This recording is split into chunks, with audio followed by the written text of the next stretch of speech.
Hey everyone, I'm Corey with Blue Falcon Board Gaming. If you're new to the channel, I'm a United States Marine Corps veteran that started the Blue Falcon Board Gaming group in the Ohio, Kentucky, West Virginia tri-state area with the hopes of promoting positive mental health through board gaming as well as making board games more accessible. So I want to do that by hosting and co-hosting events. Today I have Rachel joining us. Rachel, can you tell us a little bit about yourself? My name is Rachel Mullen, and I like board games. um, I don't know what else to share. I got into board gaming because of cosplay. Um, Cosplay brought me to CharCon, and CharCon brought me to board gaming. So you got your own cosplay channel. Do you want to talk about that and what all you've done with it? What you've wanted to, what your hopes for that was to spread any message or just get some artwork out there, or what Um, was a, your a focus little of bit it? of both. I really like creating things, art of all shapes and sizes. I mean, I have a pottery kiln in the garage. I do quilting, I paint, but sewing is something that I have been doing almost as long as I've been walking. It's something I was piecing quilt pieces together for grandma and stuff growing up.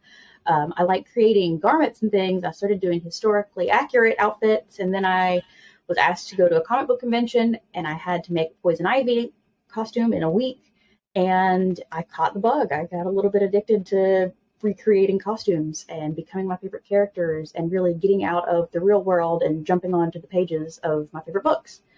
Um, I've been published in a couple magazines. I've actually had a book recently.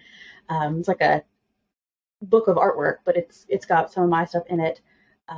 Lots of different pages on like Facebook and Instagram and Twitter like that. Social media things. They share my pages. My favorite stuff that I've been doing is probably Vampirella and Red Sonja. I'm pretty known for Ariel locally. I go to a lot of charity events with that. I also like to do my Ghostbuster, which is just my original character, but in the Ghostbuster universe. Mhm. So with the charity events and stuff, how have those worked out for you and stuff? I mean, Pretty good. I haven't done anything really lately. I mean, the pandemic's put a toll on events. Um, but it's fun to go out and interact with mostly the children, but everybody in the public. But dressing up and seeing kids get so happy to see a character that they want to see, it's really heartwarming. yeah, they just did the Creativity Day, I think is what they were calling it yesterday at Ritter Park, and they had a bunch of the students that are involved in the outdoor theater and all of that. They were all dressed up as different Disney princesses, and my daughter lost her mind. It was It she was it there. She's like, There's "There's nothing like Moana, it. there's Elsa," just going through all of the Disney characters, and then she just wanted to play on the park. Like after that first little bit, she was like, "I don't care. There's popcorn, there's candy. I don't care. I just want to go to the park." So we did that for a little bit. So you said that cosplaying kind of brought you to CharCon. For anyone that maybe doesn't know, do you want to give a little bit of background on CharCon and what that is? Well, CharCon is the West Virginia gaming convention. It's ran by Travis Reynolds, who I need to say thank you to for everything. He has brought me in. So CharCon was looking for staff members to fill the cosplay section. I volunteered. They brought me in and got me into gaming. CharCon is usually held at the Clay Center in Charleston. It's a really cool venue with like the pretty staircase and the lighting and stuff from the windows. Lots of good vendors and such, but they also do a movie on the big screen, which is always like thematically coordinated, but it's really cool to be able to play anything there. They have all the RPGs, all the different board games. There's usually really cool sponsors. This year they had Country Boy Brewing and Mountain Dragon Mazery, so there's mead and wine. Like it was really cool. Yeah, and then there's the CharCon After Dark events. That's at Axes and Nails, or was it Axes and Nails? Ooh, so you got a taste of how we like to party. We I take it pretty didn't, seriously. but Well, you have heard, and that was actually relatively calm after dark compared to Mhm. the other ones I've been to. Yeah, I went this year and I had a blast at CharCon. That was probably had been what my third convention that I'd went to because it was Geekway was my first one, and then I believe Origins, and then CharCon. CharCon is it's more like a family reunion. It's a social gathering. It's all of my favorite people in one place doing what we enjoy, playing games, and then the after dark. Yeah. Yeah, it was a blast. So you also are the social liaison at Old North Arcade. Do you want to talk about that? Sure. So with Old North Arcade here in Huntington, they have two locations. There's the original up in Columbus, and then here in Huntington, where I'm located, we do game nights on Tuesdays. We usually start around 6 p.m. and we alternate. Usually, we do D&D, but there's our tabletop night. So it's D&D one Tuesday, and the next Tuesday we do board gaming. We can bring in board games, or we can have something predetermined. If we have a request, I'll bring it in for them. We pull from several different people's libraries. My personal library, I have like games stacked on the floor behind me. There are a ton. If there's a certain game people are looking for, we want to get it to them. We have some in the library at the arcade, but we are willing to go get a game for somebody if they want to learn how to play it. Now, if people don't know, what exactly is Old North Arcade? Old North Arcade is a barcade, basically. It has a full bar in it. It actually has square slice pizza on the weekends. It's Thursday, Friday, Saturday, Sunday, and they are open from brunch until way late. They have about 7 to 9 pinball machines at any given time and a whole bunch of arcade cabinets, and it's constantly rotating. Now, one unique kind of thing about that, though, is they don't start serving alcohol until 9, or what's the kids' hours? Kids can come in from open until 9. Alcohol is served the whole time, but they do try to keep it family friendly until after 9. We don't want anything bad happening. Right. So you also have I've met you at a few of the different conventions, Origins, Gen Con, CharCon, all of that. You're always at the Queen booth. Do you want to talk about Queen games and your role with Queen as a volunteer and their kind of salesperson at the cons? Yeah, I absolutely love Queen games, like the product. Some of my favorite games, actually, my number one favorite game is Copenhagen by Queen Games. Yes. I was brought on to Queen by, yet again, Travis Reynolds, who's given me amazing opportunity after amazing opportunity. So with Queen, I do demos and sales. And basically, I get this amazing life where I get to go to conventions and they pay me, they pay my way, they room and board, all of the good stuff, even take us out to a team dinner, and we get to hang out and play games with all these cool people all over the country. Origins was my first in 2019 with Queen. That's when I came in knowing very, very little about the board gaming community, and it was life-changing. Going and seeing people from all over the country, all over the world, probably, getting together and being friendly and inviting, it was amazing. Yeah, I've got, I think the last time I checked, it was like 180 plays of Copenhagen on BGA. That is my go-to. I don't know why. It's such a simple looking game, but I think that's one of the things I really like about it is there's nothing super fancy about it. The rules are super simple, but it's the strategy of coming up with how you're going to implement those rules. Yeah. And it's quick. It's 15, so 20 minutes. Yeah. That's my go-to on a Tuesday when people don't know what board game they want to play. I always have Copenhagen in my bag. I'm like, You know what I want to do? But it's so easy to play, and it's so easy to teach. I can pull it out and have somebody that doesn't play board games understanding it in 15 minutes. And for me, we've got a new gamer, in the world, and I like being able. It's an entry-level game. It's something that's not too heavy. It's not too complicated, but there is a bit of strategy so that even, my game group that plays with me most Tuesdays, they're not bored for the 200th time. So do you have any insights on the Copenhagen and Helsinki Kickstarter? When can I expect that to be delivered? I don't know much. I know it's happening. Yeah, I think it was September, October was what they had on the Kickstarter page. But I was super excited for that. And luckily, I was about to pull the trigger on Amazon on a deluxe version of Copenhagen. And then the Kickstarter had released a few days later, and they had the option for the deluxe Helsinki, but also the deluxe Copenhagen bundle. So I just got it all in one go. Nice. Yeah, I have the Deluxe Copenhagen, and it makes a world of difference. People think I'm crazy. They're like, "Oh, but the price difference." I'm like, "But the acrylic tiles with the windows that are kind of clear." Yes, the But fact that the picking them up windows feels were good. clear, was just like, that's attention to detail. They could have just painted that white, but they made that portion of the tile clear. Yep, we didn't have the deluxe version with us at Gen Con this year, and it was asked for constantly. Mhm. So I'm hoping we have it at PAX when we go this December. I was excited to get to play Helsinki at CharCon because like the Kickstarter had just finished. Did you like And it? oh, I loved it. And Travis was like, I've got Helsinki with me if you want to play it. I'm like, absolutely. So here it is at 1 o'clock in the morning at the hotel, and we're all down in the lobby playing Helsinki. And I played a get to rough play a copy. game that's not published yet. Like Yeah. Oh, that's one of the biggest perks. Like, well, in my opinion, the biggest perks. Like, I've been brought in to like play test games and stuff, and it's wild that they want my opinion on things. Mhm. But I'm not super veteran at board gaming. I've only been in the board game community for 4 years, so I have a new idea and I have a new way of viewing things that somebody who knows a lot about the mechanics and stuff wouldn't be thinking about. Mhm. So if it's an easy game and they want a beginner's opinion, I can have that. Yeah.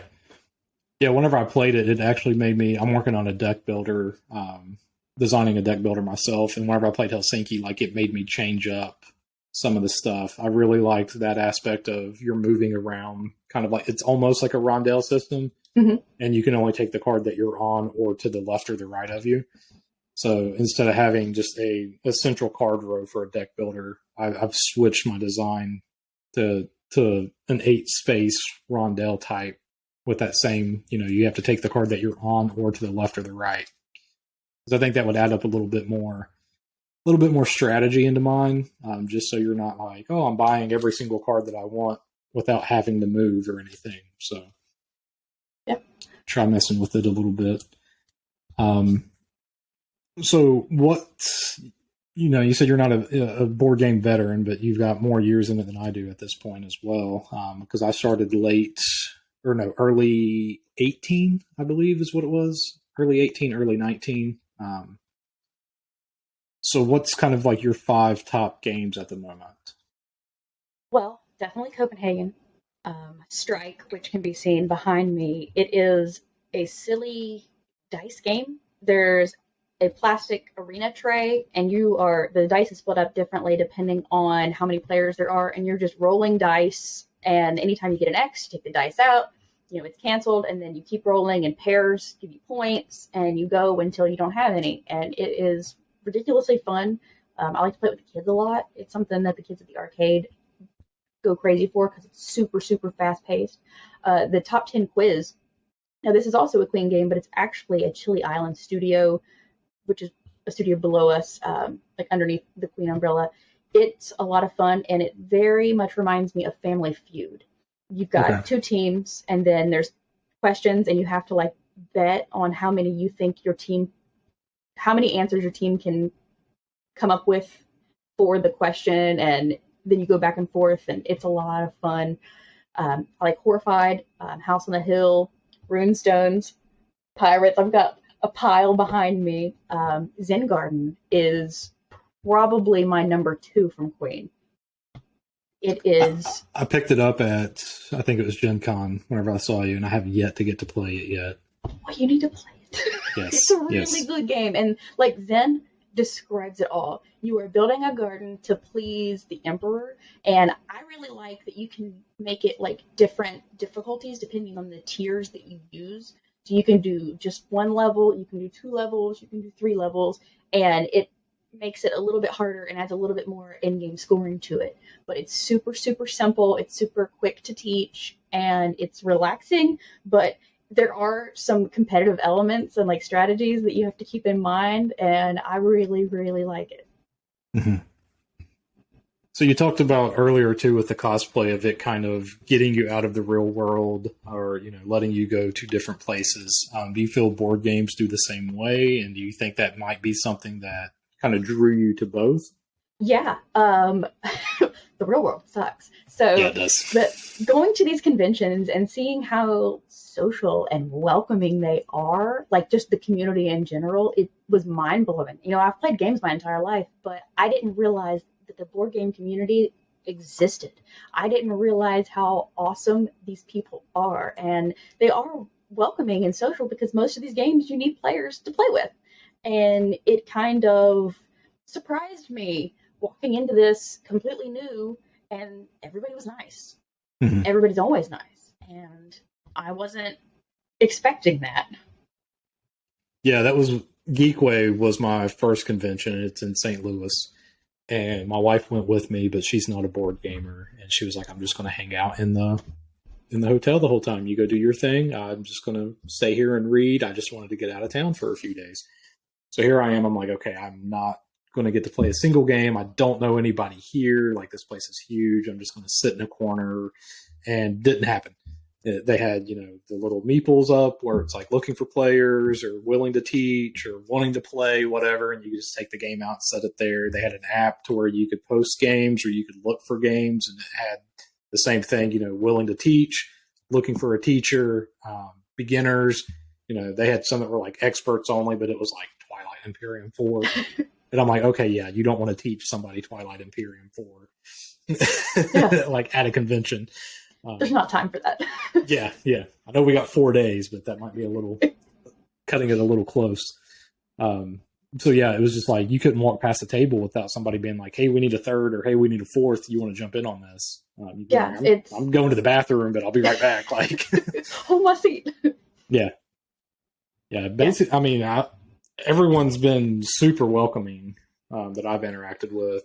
I did the HerdCon podcast couple of weeks ago now. I don't know if they've posted it yet or not, but that was one of the questions was a lot of times you have issues with, fan bases of anything, and you have that toxic fan base. And I haven't seen a whole lot of that in the board game community. I mean, it's definitely on some of the forums. You get people that always complain or bash whatever game or people for liking a certain game. But like in person, I haven't had any issues at all. The same. Like it completely blew my mind going to these conventions and meeting all of these new people, and everybody's super nice to me. Even when I have no idea what's going on, everybody is so kind. So what's it look like on the cosplay side of that? Is it kind of the same, or does it get competitive? It's very competitive. Okay. I actually do competitive cosplay. I love competing in cosplay competitions, but a lot of it is that toxic fan base. I hate to say it, but they're catty. Even the guys get in on it. Like, you can't have anything without somebody thinking theirs is better. And I try really hard, and mostly tried. I haven't been doing as much outreach as I was before, but I was hosting panels on sewing, panels on how to do photography, panels on how to do makeup and hair, wig styling type stuff, really how to boost your cosplay skills and how to build a portfolio and how to build a community and be friends with each other and build each other up and not tear each other down. I don't do a lot of that locally anymore. I just don't have the fan base around here. There's only a handful of cosplayers that really I know of, but I've been doing it at a lot in Lexington. I done some in Cincinnati a couple years ago, and I had a pretty big turnout there and positive feedback and all that. And I can't wait to get back into it. But the last couple of years, I've been pretty focused on board gaming at conventions. So my knowledge of cosplay is basically the low budget cosplay guy that it's always popping up on my TikTok. So what goes into a cosplay competition? Like, how is it judged, or what's the criteria for grading? Well, typically there are tiers, and so there's the novice, there's journeyman, and there's masters. So with novice, you can go in and you've not won any cosplay competitions before. You've made like most of your costume, or you've altered it, so you can have like an 80% alteration where you bought a dress, but you cut some of it, you had to hem something, you dyed this, you added trims and furs and that kind of thing. But it's very beginner friendly. With journeyman, you may have a win or two under your belt in either that level or below, but you've made your costume. And then with masters, you have several wins under your belt and you're using things such as LEDs, any type of electronics, folding wings, all kinds of stuff. I mean, I've even seen people use like smoke machines in their skirts. It gets absolutely wild. The judges usually judge on craftsmanship, so they're going to be looking at your sewing, your foam smithing skills. You want to have clean interiors, not unfinished seams and stuff like that. And you want to use as many techniques and tools and just getting creative with it. Not necessarily being screen accurate with everything, because a lot of it you're bringing from either a 2D image to real life, or a TV show, and we don't have $1 million budget, but being able to create something and bring a character to life in a realistic way is really cool. I myself, I do a lot of foam smithing and a lot of sewing. I am working on Liliana Vess currently from Magic the Gathering, and I have some L wire that I'm going to be putting into the bodysuit so that I can light up her rune tattoos. Mm-hmm. And I'm not sure how visible that will be in the daylight, but it'll take cool after dark photos. Yeah. So for that costume that you're working on now for Liliana, how many hours do you think you've got sunk into that, or that you will end up sinking into that? So far, I would guess I have at least 40 hours into it. We're not halfway done. I have the rough stuff done, but it's going to be a lot more with the detail work and stuff. I'm going to be doing some hand embroidery and a lot more with the lights. Mm-hmm. Now, are you making that for a specific contest or a specific event, or are you just kind of doing it just to do it? It was supposed to be for this past Gen Con, and I did not finish it. I've had too much going on. My basement flooded. I had a coat rack fall over, which sounds ridiculous, but it knocked over everything in my closet. So I've been busy not working on that. I've been working on other stuff. And I've made several other things in between with just not working on it. So what do you think is your top 3 favorite cosplays that you've ever done? Definitely Red Sonja,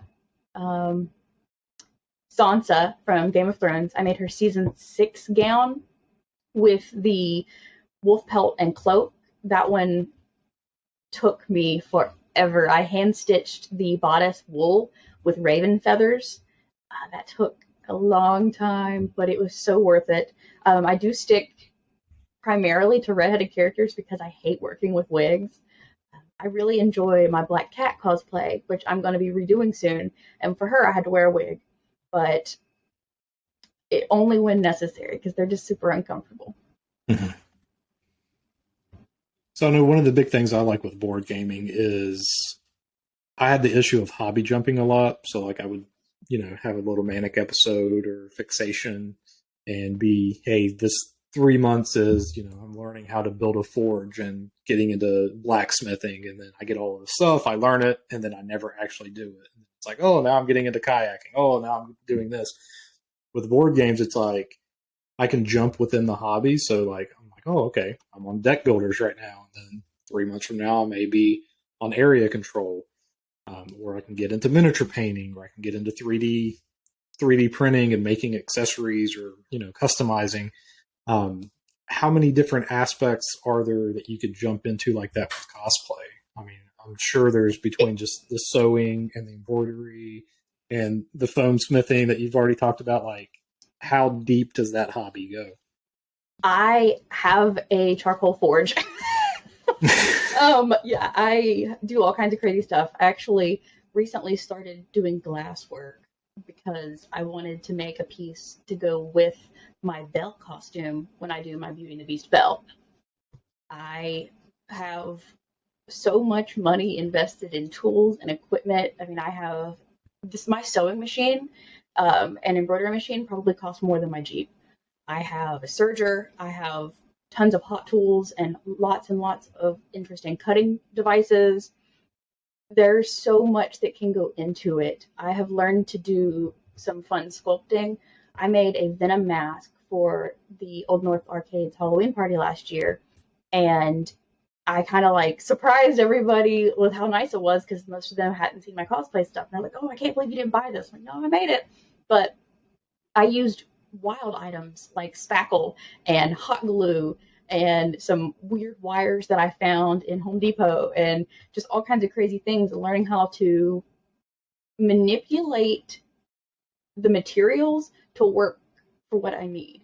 I spent so many hours on YouTube and just researching and Pinterest. I do a lot of Pinteresting, trying to like get all of my ideas organized so that I know what to do and in what order I need to start working on things.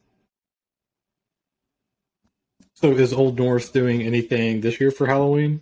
Is there? We are. We are. There's going to be a special all month of October, several specials actually, but they are currently decorating. I got to take some fake bugs in tomorrow. And the whole theme this year is the Nightmare Before Christmas. But there's a Jack, like a giant Jack Skellington, that's going to be staying until like after Christmas because they found a way to make him like the Pumpkin King and Santa Jack. And we're going to have a giant Oogie Boogie blow up, and there's going to be a party the weekend, pretty much the entire weekend of Halloween. Gosh, I wish I could find it and I would send it to you. There was somebody, it was probably a week and a half ago that I saw it. It was just one of the local Facebook marketplaces, and somebody was selling a Boogie Oogie that they had made. Oh, and wow. it was like $175, and the thing looked gigantic. Wow. That would be really cool. We could have them set up in the lobby area. I don't know if you've been in there recently, but we moved where the big Star Wars like shooter arcade game was. So there's space right there when you first walk in, and we're gonna have a little setup there, like a photo op with some of our big things like Sally and Jack and Oogie. Mm-hmm. Yeah, it's been a while since I've been there. It was probably pre-pandemic, for sure. Yeah, definitely for sure pre-pandemic, because we've tried to avoid restaurants as much as possible right now. That's starting to kind of loosen up a little bit more because we're like, oh, we've both had COVID twice. We've got the booster and everything. Like, we still got it. Like, okay. Yeah, I survived Gen Con without getting sick at all. And I'm like, this is weird. Usually I come back with something, but I don't know if it was Gen Con or what, because I got sick and Brandon got sick. But my little girl, she had stayed with my mother-in-law, and then I, left immediately after work for Gen Con. So I hadn't seen her since like Thursday morning, and I got back Sunday, and she had tested positive for COVID whenever I got back. Tuesday rolls around, and like my throat's a little scratchy, but nothing crazy. And then I didn't wake up until Thursday, and I was like, I need to go to the ER. I'm super dehydrated right now. This is insane. But Brandon had got sick as well, but he wasn't around my little girl or anything like that. But it whooped my butt this time. And we don't know if it was Gen Con or not. Like, Thomas didn't get sick or anything. He felt fine. He was playing kickball tournament the next day. Like, yeah, I usually get con crud of some sort at Origins. Maybe it was Gen Con in 2019. Everybody was doing those like boosters like vitamin C and zinc and stuff. And I was like, oh, you guys are crazy. So I didn't opt in and share with them, but I definitely came home with something. And it was just a minor cold, but I was pretty scared, going to Origins and Gen Con, even just CharCon, being around a group of people that size, and then nothing happened. I feel a little bit safer. I'm fully vaccinated, so it made me have a little bit more faith in them. Mm. Do you have any, so it sounds like you've been to several conventions and stuff. Do you have any just kind of general tips for people that may want to go to a convention that have never, as far as prepping or what to do? It. Bring snacks, but do it. It's terrifying. It's a daunting thing to get into because, especially if you're going alone, you don't know what to expect. But you can look it up. There's usually a Facebook page or a TikTok channel or something. I mean, even look up fans' YouTubes. People will stream walking down the aisles and stuff. Get a layout, a map plan in your head of what you're looking for. Go in with a good plan. You want to know where the booths that you're hoping to see are, because there's so many different vendors and so many different gaming companies. You might get lost. You might not know how to get to things at the end of the day. I think it was this year at Origins, the Queen game booth wasn't listed where it actually was, so it was a little bit more confusing for people to find us. We were in a different location than usual. And that was not a bad thing, but it definitely didn't help sales. Mhm. Yeah, I had a blast at the Queen booth at Origins because I got to play. What was it? It was Old London Bridge. It had just, I believe, it had just came Yep. out, and Larry taught us. He taught me and Thomas how to play Old London Bridge. Did you guys like it?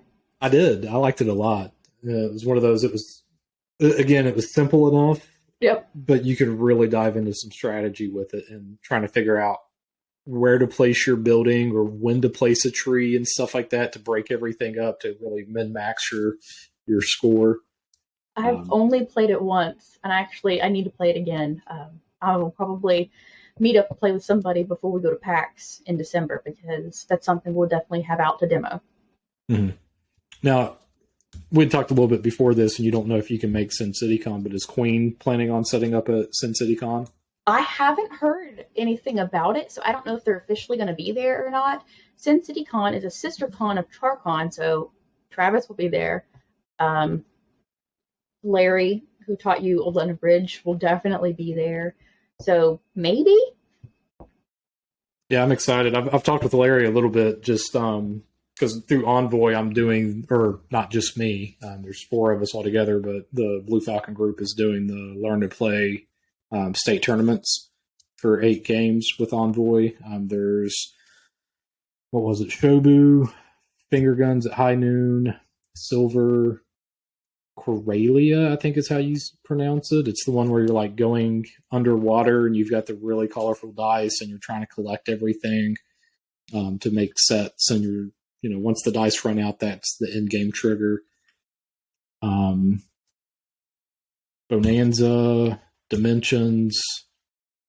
I feel like I'm missing a few, but we've got a total of 8 games that we're running for the state tournament. And then whoever wins those, they'll end up going on and getting a free entry to Geekway to go to the regional. And then whoever wins that, they get a free entry into Gen Con for next year for the national championship of it. So I'm excited to be helping out with, all of that. Plus, the games that we host, we get a free copy of it. So that's always a perk.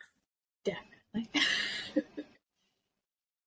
All right. So is there anything you want to plug? Your Instagram, a Facebook, a Twitter, a TikTok, anything? You can find me pretty much anywhere: Instagram, Twitter, Facebook, at Misskittycosplay. I actually was just elected the BCO, so I'm the base command officer for Amankani Base, which is our West Virginia chapter of the Rebel Legion. It's a international Star Wars costuming club. If anybody's interested in joining, we are currently actively recruiting members, hoping to get some people out there with us. Basically, what we do is we build costumes. We're willing to help if somebody wants help or needs the help. We gather and troop with Garrison Corellia, which are the bad guys doing good, but we raise money and awareness at fundraisers and public events and any type of charity stuff that we get invited to. Nice. All right. Well, Rachel, I appreciate your time. Just trying to highlight some. Whenever I started deciding that, okay, I want to do some video content, I was like, everyone's doing unboxings and playthroughs and reviews. So I wanted to kind of focus more on the designers. And so I've been able to interview Fletch from Disney's Sorcerer Arena, Paul Salomon, who did Honey Buzz, did an interview with Jamie from Stonemeyer Games. Jason Lynch with Donna Vulos, Nate Leinhart, Tenpenny Parks. And I'm like, I got to looking and making up my list of who I wanted to interview. And I was like, it'd be really cool to do local people too. So you get to be the first local here in the tri-state area. I've reached out to Travis and stuff, and Larry and Chris as well with Sin City Con to see, and we're trying to get something booked. And then Brian Motes and John, I forget John's last name, they did Skeptics. We've got an interview scheduled on the 10th of October, kind of help promote their game and everything. They're working on an expansion for it. They were at CharCon. They were, Brian does a lot of the, what's it called? Extra Life, is that the right charity? Yeah. Yeah, he does a lot of stuff Okay. with it and streams all the time with it. And he's super involved with On Boys, so any questions I have, I usually go to him to get them cleared up. Yeah, I know exactly who you're talking about now. Yeah, Yeah, I yeah, see the yeah. Extra Life stuff constantly being pushed online. Mhm. Every event they have going on, I see it come across the Friends of Charcon page. Yeah. Yeah, they got a Ravenwood Castle. We were just there over the weekend, and they've got con in the castle, and then they've got a hoops con that they do. But I think they did like 16,000 or something this year to Extra Life and to hoops. It's really cool. Have you been up to the castle? I haven't. I keep saying I'm going, and then I You never have should. time. Take It's on my list this coming year in 2023. I am going. Just take all of your cosplay and just go do the castle I have photos. so many historical costumes that I don't ever take pictures of. I'm like, I could pull some of these out and take them up there. Mhm. I need to do it. Yep. I did. Good. I put in for the raffle to win it, and I didn't get the free weekend. Yeah, I did too. I did win. What's over there on my shelf? It was the Copenhagen and Alhambra Roll and Write, the Escape Big Box, which I did that at the Youth Opportunity Hub, or the Youth Opportunity Hub, and the youth there loved it. Did you play the soundtrack with it? Of course, and we had like a big It made speaker. me anxious. I was like, oh, I'm gonna die. Well, that was one of the problems we ran into after the first game. There was one individual there, and they're like, I can't do this. I'm about to have a panic attack. Like, there's so much going on. And I was like, okay, look, you're going to just be our recon person.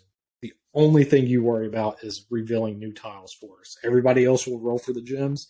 You just do the new tiles. And then they did that, and they had a blast, and we played like 6 times. Good. I mean, I'm glad that our games are being used for stuff like that. That's really good to hear. Yes, another Queen game that was a hit. Big surprise. Right. Well, Rachel, I appreciate it, and I'll get all of this posted. I'll include the links and everything that if you want to send me the links, that way I get them all correct. Include it in the YouTube description, and then hopefully everything should be posted later tonight. Okay, awesome. Thanks very much for having me. All right, thanks.